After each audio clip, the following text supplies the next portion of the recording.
Bonjour Victor. Bonjour Florian.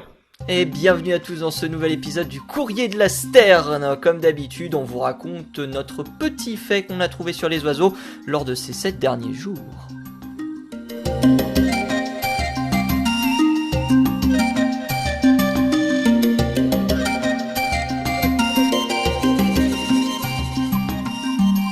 Comment ça va mon cher Victor ? Bah ma foi ça va très bien, et toi ? Alors il paraît que tu es allé voir un oiseau bien original il y a quelque temps de cela. Ouais, j'ai fait un petit périple de 5h30, 5 heures de train aller-retour pour aller voir un eider à tête grise mâle, un juvénile de 2e année qui est sur la côte belge en ce moment. S'il y a des Belges qui nous écoutent et qui sont fans d'ornitho, ils l'auront probablement vu. Ou pas, mais ça vaut le coup. Vous vous rendez compte quel homme, hein, il fait 5 heures aller-retour de train pour aller voir un oiseau, quoi. Ah mais la passion sans limite. Ah bah... J'espère que le budget aussi, du coup. Eh ben, figure-toi qu'en plus le train était pas si cher que ça. J'en ai eu pour 15 € de train à peu près. Ah ouais, incroyable. Ah oui, nous on fait quoi ? On fait 2h30 de train en France, ça nous coûte à peu près 100 balles, quoi. Hein, ouais, bah c'est la SNCF, quoi. Bon. Ouais, voilà, c'est ça, c'est la SNCF, ouais. Bref, on va arrêter de parler de la SNCF. Tu nous parles de quoi aujourd'hui ? Eh ben écoute, aujourd'hui, je vais te parler et vous parler, chers auditeurs, du colibri d'Anna et du changement climatique. Alors, c'est une étude qui est parue il y a une petite dizaine de jours environ et qui portait sur l'analyse du colibri d'Anna et de son adaptation en fait à l'altitude, parce que avec le changement climatique, bah on sait qu'il y a beaucoup d'espèces animales qui vont voir leur aire de répartition changer, tout simplement parce qu'avec l'augmentation des températures, les espèces elles sont adaptées à une certaine gamme de températures. Si c'est trop ou trop bas, ça leur va pas. Donc elles vont chercher un nouvel environnement. Et avec le changement climatique, il est bien possible que... Et c'est d'ailleurs, il me semble même, c'est ce qui est en train de se passer actuellement pour le colibri d'Anna. Il y a un déplacement de son aire de répartition, tout simplement à cause de l'augmentation des températures. Et on estimait que le colibri allait tout simplement aller plus en hauteur, plus en altitude pour pouvoir s'installer et être dans sa propre niche écologique et dans sa gamme de température. Et en fait, c'est pas du tout ce qu'on a observé. Donc des chercheurs sont allés tester expérimentalement la réponse du colibri avec les conditions environnementales de l'augmentation d'altitude. Donc les scientifiques qui ont fait ça sont 3, Arthur Spence, Anna Lewinter et Morgan Tingley. Et ils ont donc testé ça sur 2 facteurs différents. Ils ont voulu tester le taux métabolique durant un vol stationnaire et la torpeur des individus en réponse à la température. Donc la torpeur, ça va être l'animal qui se pose sur une branche et qui va se mettre dans une espèce de stase pour se reposer.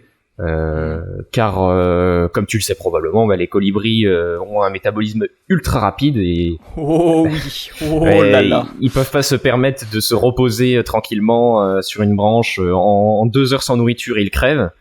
Donc ils sont obligés de se mettre dans une espèce de stade de torpeur et c'est cette torpeur qui leur permet de survivre en fait pendant la nuit, pendant qu'ils dorment. Alors ne pas confondre avec l'hibernation, principalement le fait que le métabolisme soit beaucoup plus ralenti lorsqu'on est en hibernation. Et l'hibernation est un processus beaucoup plus long que la torpeur. Mais Exactement. On parle très très peu de torpeur hein, généralement l'hibernation, ça va... dans le monde animal, alors que pourtant c'est quelque chose de très représenté dans le monde animal, la torpeur. Bah tout à fait. Tout à fait. C'est entre... c'est ça, c'est dans les différentes gammes finalement de repos qu'on pourrait qualifier de repos, il va y avoir finalement le sommeil, la torpeur, l'hibernation, la brumation aussi pour certains reptiles qui vont toutes avoir des caractéristiques différentes, une vitesse de métabolisme différent et un temps différent. Et donc c'est un vrai bazar, hein, parce qu'il y a plein d'études maintenant qui remettent en cause le fait qu'on parle d'hibernation, ça se trouve on parle de torpeur, enfin, les chercheurs s'en sortent pas de cette histoire d'hibernation, de torpeur, c'est... c'est tout le problème, en fait, de mettre sur des termes sur autant d'espèces différentes, l'hibernation d'une tortue et l'hibernation d'un ours n'ont rien à voir, quoi. Ouais, surtout sur autant de paramètres, quoi, c'est... Ouais, totalement. C'est très compliqué, mais c'est de la science, quoi, finalement, et ça bouge tout le temps, ça discute, ça réfute, et donc voilà pour ce qui en est, en fait, de la torpeur. Et donc comment ils ont testé ça, nos scientifiques, sur les colibridana? Ils sont tout simplement allés capturer des colibris dans leur environnement naturel, et ils les ont mis dans une volière, dans leur aire de répartition, qui est située dans leur aire de répartition, dans des conditions d'oxygène, par contre, qu'ils ont modifiées, qu'ils ont rendues plus basses, et à des températures plus basses. Okay. Pour pouvoir voir la réponse des colibris. Et juste après, je sais pas si dans le temps ça a été juste après, mais ils ont répété l'expérience, mais dans un environnement naturel. C'est-à-dire que cette fois-ci, ils les ont réellement emmenés en altitude pour observer exactement les mêmes variables, finalement, qui étaient donc la vitesse métabolique. Ça, j'ai oublié de le préciser juste avant. Pour la torpeur des individus, ils ont testé donc la torpeur des individus et la vitesse métabolique lors d'un vol stationnaire. Donc la vitesse métabolique lors d'un vol stationnaire, c'était pour tester les conditions d'oxygène, parce que moins il y a d'oxygène, moins les muscles peuvent bien fonctionner, et donc moins le métabolisme va être rapide. Et la torpeur, évidemment, c'est en réponse à la température. Plus il fait froid, moins l'organisme est stimulé, et plus il va tendre à se reposer. Finalement, ça va stimuler le repos. Donc ils ont fait ça en laboratoire et dans des conditions naturelles, et ils se sont rendus compte que effectivement les colibris avaient un taux métabolique en vol stationnaire moins bon, qui était causé donc par le manque d'oxygène, et se mettaient significativement plus souvent en torpeur en réponse à une température plus basse. Donc ça montre bien qu'il y a un effet métabolique qui est fort sur le colibri lors de l'augmentation de l'altitude. Et la troisième étape ensuite, malheureusement, c'était de disséquer les colibris qui ont subi l'expérience. Ils ont eu le droit ? Écoute, visiblement, ils ont dû avoir des dérogations pour la science, malheureusement. Parce que faut se rendre compte que c'est quand même très très rare de justement utiliser des individus vivants, ensuite de les tuer pour... C'est quelque chose de très très rare. Moi, j'ai quasiment jamais vu dans des études scientifiques... c'est très... Ils prenaient des individus qui étaient, déjà décédés, soit dans la nature, soit dans des collections ou des trucs comme ça, quoi. C'est très rare pour les vertébrés, en fait. Après, évidemment, pour les invertébrés, c'est beaucoup plus fréquent. Déjà, rien que les types les peaux-pièges, donc qui capturent les insectes qui passent et qui les font tomber dans l'alcool, qui les tuent instantanément, par exemple, ou tout ce qui va être les berlaises, etc., qui vont tuer les organismes, finalement. C'est comme ça en science, plus l'organisme est proche de nous, moins on est enclin à lui faire subir toutes sortes de choses. Mais bon, c'est comme ça que ça fonctionne, malheureusement. Et là, visiblement, ils ont eu les dérogations suffisantes pour pouvoir les disséquer. Et en les disséquant, ils se sont rendus compte que les individus qui venaient de lignées dont les origines remontaient à des lieux qui étaient plus en altitude que la moyenne, toujours sur leur aire de répartition, avaient un cœur qui était en moyenne plus gros et plus puissant. Ce qui montrait bien qu'il y avait un signe d'une adaptation, d'une plasticité finalement des individus dans des milieux plus pauvres en oxygène. Et donc ça a été tout pour la partie pratique finalement de cette étude, et les chercheurs ont conclu donc qu'une température plus froide et un taux plus pauvre en oxygène sont finalement de gros obstacles à surmonter pour les colibris, surtout à la vue de l'effet intense finalement que ces paramètres ont sur les individus qui ont été capturés et relâchés en altitude, et aussi au niveau des tests en laboratoire. Et ça tend donc à montrer pourquoi on n'a pas vu de déplacement de l'aire de répartition du colibridana, alors que le changement climatique provoque un shift dans les températures. Mais c'est super intéressant, parce que moi j'ai été tombé sur une étude, alors je sais plus laquelle, c'était en Papouasie-Nouvelle-Guinée je crois, où justement ils montraient que l'oiseau grimpait en altitude, puisque justement les températures étaient trop importantes à l'étage où il était, donc l'oiseau arrêtait pas de monter justement. Et là on a quasiment le schéma inverse, quoi. C'est assez intéressant de voir. C'est assez intéressant de voir que il y a une limite à ça, quoi. Je pense pas que ce soit surprenant, mais je dirais que c'est intéressant qu'on ait enfin eu une confirmation de ça, quoi.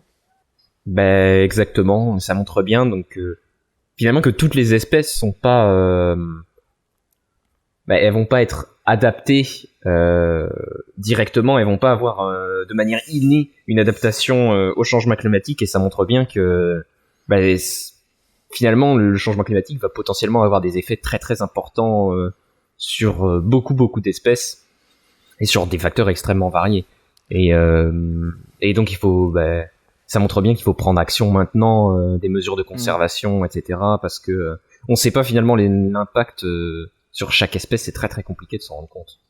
Oui, clairement. Je sais pas si t'as vu l'étude passée cette semaine, puisque c'était une des études les plus importantes, où des chercheurs ont déterminé que les espèces évoluaient 2 à 4 fois plus vite que ce qu'on imaginait. Ouais, il me semble avoir vu ça passer sur Twitter. À cause du changement climatique, justement. Donc, j'ai pas lu l'étude, mais j'ai trouvé ça assez intéressant en résumé. Donc ouais, il y a peut-être aussi des choses à creuser là-dessus. Vu la force de la pression de sélection qui est appliquée actuellement sur les espèces, ça m'étonne pas du tout, en fait. Et il faut espérer que la plupart aient le temps de s'adapter, mais malheureusement, vu la vitesse du processus, c'est pas quelque chose qui est le plus probable.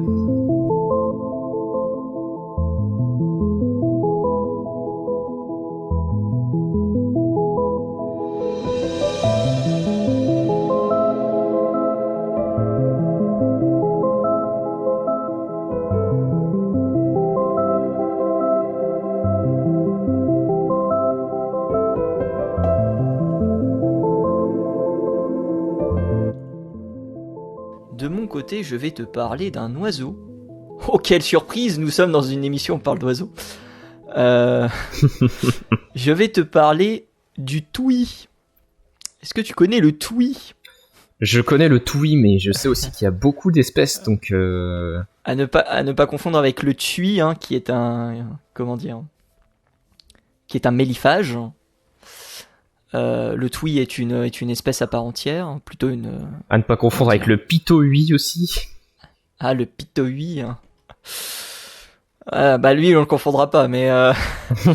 Bref, le tui été. Je trouve son nom vraiment incroyable. La personne avait absolument aucune idée de comment nommer l'oiseau, donc elle l'appelait comme ça. Donc tui été, qui est un oiseau qui est tout petit, qui fait à peu près la taille d'un moineau, 12 à 13 cm, qu'on trouve en Amérique du Sud, précisément au nord de l'Amérique du Sud, donc tout ce qui va être de la Colombie, les Antilles, on va avoir le Venezuela, on va avoir le Suriname, on va avoir Guyana, qui n'est pas une île, on le rappelle. Il a été introduit également à Trinité et Tobago, où apparemment il a l'air de bien se plaire, le tui.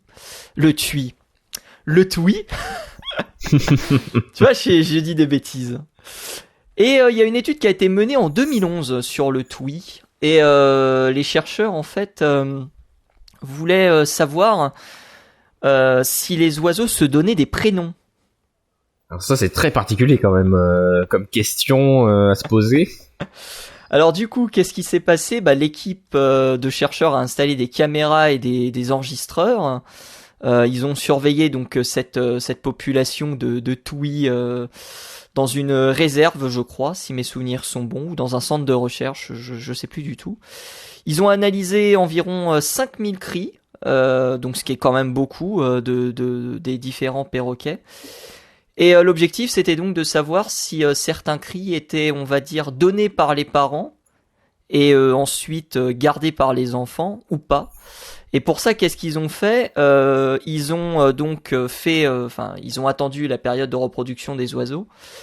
Ils ont croisé 9 des nids, ils ont échangé les œufs entre les différents oiseaux pour savoir si c'était quelque chose qui était inné, c'est-à-dire que si c'était quelque chose qui était entre guillemets génétiquement programmé, ou si c'était acquis, c'est-à-dire quelque chose qui allait être appris par la suite.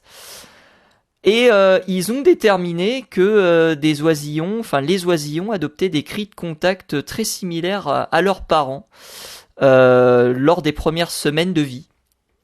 Et donc concrètement, les parents, entre guillemets, nommaient leurs enfants. Incroyable, hein? Purée, ouais, c'est pas mal du tout. C'est une étude qui est assez ancienne, tu disais, 2011 2011, réalisée par le Cornell Lab of Ornithology, avec un certain monsieur Berg à l'étude principale et son équipe. Donc une étude assez intéressante. Qui serait lié, ou plutôt les résultats de cette étude seraient liés pour les chercheurs au fait que les perroquets, donc les psittacidés, ont des périodes extrêmement longues menant à l'indépendance, que cela est sans doute lié à la taille de leur cerveau. Alors ça, je n'ai jamais vraiment confirmé cette réflexion, de savoir si la taille du cerveau était, on va dire, dépendante, ou plutôt était en corrélation avec le fait que le développement de l'individu était plutôt long. Moi, c'est pas la première fois dont j'entends parler de ça. Quand tu regardes les animaux avec qui prennent leur indépendance le plus tard, ben tu vas voir l'humain, tout ce qui va être les grands singes. Donc le deuxième grand singe avec le temps le plus long de non-indépendance où il va rester avec le parent, c'est l'orang-outan. Tout ce qui va être aussi les baleines ou les baleineaux restent très liés à leurs parents et restent longtemps dans la famille. Il me semble que oui, il y a une corrélation qui est assez claire entre taille du cerveau et temps de, on va dire, pour quitter le cocon familial. Et donc du coup ils ont essayé de savoir pourquoi les oiseaux se donnaient des prénoms, et l'une de leurs explications c'est peut-être le fait de connaître le nom des différents individus lors de besoins de recherche de nourriture, lors de sites de recherche de nourriture, afin justement de pas perdre les différents individus, comme si finalement alors je sais pas si c'est en groupes familiaux, j'ai pas pu avoir accès à l'étude parce qu'elle est payante, mais il y avait quand même pas mal d'articles sur le net qui en parlaient, donc en croisant les sources, il y avait possibilité de remonter quelque chose d'intéressant. Mais je trouve que c'est une étude assez intéressante et une explication assez intéressante par rapport à l'utilisation justement de ces prénoms entre guillemets vis-à-vis du maintien du contact avec les différents individus. Ce qui me permet, je sais pas si tu as entendu parler de ce qu'on appelle l'individual acoustic monitoring ces dernières années. Pas du tout. Qui est une méthode une méthode pour différencier les différents oiseaux d'une même espèce. Et il s'est avéré chez certains oiseaux comme les pipites par exemple que l'individual acoustic monitoring était vérifié, c'est-à-dire que chaque individu possède sa propre signature musicale. C'est-à-dire c'est-à-dire que aucun individu ne chante de la même manière. Ah. Et donc du coup ils ont déterminé, alors il y a chez d'autres oiseaux ça s'est fait aussi, je crois que ça s'est fait aussi chez les perroquets au Costa Rica, mais je me souviens plus du tout de la teneur de l'étude en question. Et donc du coup ils ont déterminé que ces oiseaux pouvaient être reconnus facilement aussi par les chercheurs lorsque ils ont justement la signature on va dire sonore, et c'est un nouveau champ de recherche pour justement traquer les différents individus, c'est-à-dire réaliser les différents suivis de population ou ce genre de choses-là, de bien les différencier. Je pense que ça peut rentrer aussi en ligne de compte de l'individual acoustic monitoring, cette étude qui montre justement que les individus ont des champs qui peuvent être différents d'un individu à l'autre. J'ai envie de te dire, c'est pas surprenant en fait. vu la diversité de chants qu'il y a et vu, on va dire, et on a déjà eu l'occasion d'en reparler dans le courrier de la Sterne, le fait que les chants soient aussi diversifiés et changent au fur et à mesure du temps. On l'avait vu notamment avec le brouillon à gorge blanche. Moi personnellement, c'est pas quelque chose qui me surprend. Ben non, c'est clair que c'est pas du tout surprenant. Et il y a probablement un très gros avantage à l'individualisation du son. Et ça, j'avoue qu'il faudrait une étude pour pouvoir essayer d'éclaircir un petit peu au niveau comportemental ce que ça apporte. Mais peut-être que ça permet de rapprocher ceux qui viennent d'une même couvée, et du coup qui auraient des chants plus similaires, qui sauraient se reconnaître. Je sais pas du tout. Mais je pense, il me vient par exemple l'exemple des orites à longue queue, des mésanges à longue queue, si vous gardez l'ancienne dénomination. Tu sais qu'ils se baladent en groupes familiaux et qui se réunissent en hiver à plus de 40 voire 50. Et comment différencier les différents individus d'un groupe familial et d'un groupe qui le sont pas? Personnellement, je pense que juste l'individualisation, je vais pas dire du chant, mais des cris de contact est suffisante, quoi. Enfin, je pense que c'est l'un des facteurs autorisant le fait que les individus se reconnaissent, quoi. Ouais, bien sûr. Non, ce serait pas du tout étonnant. Donc voilà, une étude très intéressante sur les prénoms à l'occasion de la semaine, de la journée internationale des psittacidés qui avait lieu la semaine dernière, hein, qui avait même lieu cette semaine. Mais on sera la semaine dernière lors de la diffusion. C'est un peu compliqué. Mais donc du coup voilà, journée internationale des psittacidés qui a lieu, je sais plus, en fin mai à chaque fois. Journée internationale des oiseaux, il y en a un peu pour tout. Il y a les martinets, je crois, dans pas longtemps d'ailleurs, si je dis pas de bêtises. Alors je sais plus si c'est le 20 juin ou si c'est un peu plus tard. On aura peut-être l'occasion d'en reparler d'ailleurs du martinet. Oh oui, très probablement. Beaucoup de choses à dire sur lui.